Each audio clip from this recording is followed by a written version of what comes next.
surviving it, because the quicker you can survive it, the quicker you can use it, the quicker you can extract a lesson from it, the quicker you can glean perspective from it.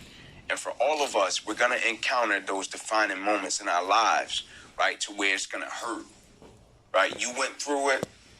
I went through it. Mm-hmm. I remember I said to somebody, like, man, it felt like I was in a boxing match, and I just got KO'd. Life just knocked me out, bro, and I'm on the mat trying to find my mouthpiece, right? I'm like spitting out blood. I see him over there counting, right? I'm looking at my guy in the corner. He want to throw in the towel. I'm like, not yet. And I find the strength to muster up, to get myself up, be like, all right, let's go. I'm ready. And I'll never forget that person saying, you know what? Life is so cold-blooded, you're going to get knocked out like that again. And again, and again. So the challenge is, will you learn the lessons from it so the lessons doesn't have to keep getting repeated and you keep having to learn it? Right. So when you go through these things of opposition, adversity, and challenge, it's always a lesson. It's always a blessing. It's up to us to extract it. And if we're so concerned with trying to understand why, we're going to miss the lesson, right? We're going to miss the blessing. And the lesson is going to keep repeating itself. I know that from repeating certain relationships over and over again. we all got things like that, man. It's like I got 2 kids. I always try to teach them, like, one of our big things is attitude drives performance, right?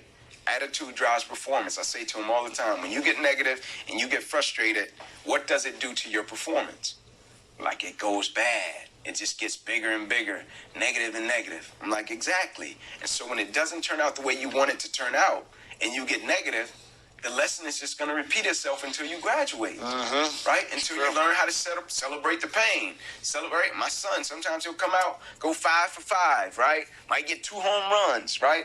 Other times he'll come out, go 0 for 5. Right? When you go 0 for 5, are you going to start huffing and puffing, and then you got to get the lesson repeated again? Or are you going to learn at a certain point to say, all right, man, it's baseball. It happens. So what? Clap it up, cheer on your teammate, and say, you know what? Today I'm not getting it done on the offensive side. Defense, I got you. Right? Sometimes I'm not getting it done on this side. I got you. And so that's the key to life, I think. Sometimes when things don't go our way, the quote says it. You judge the true character and caliber of a person not by where they stand in times of comfort and convenience. You judge the true character and caliber of a person by where they stand in times of challenge and controversy, right? It's an incredible thing, and character can be cultivated in the midst of opposition and adversity. That's the reason it says it. It's King's quote. It doesn't say you judge character by how a person responds when everything is going good.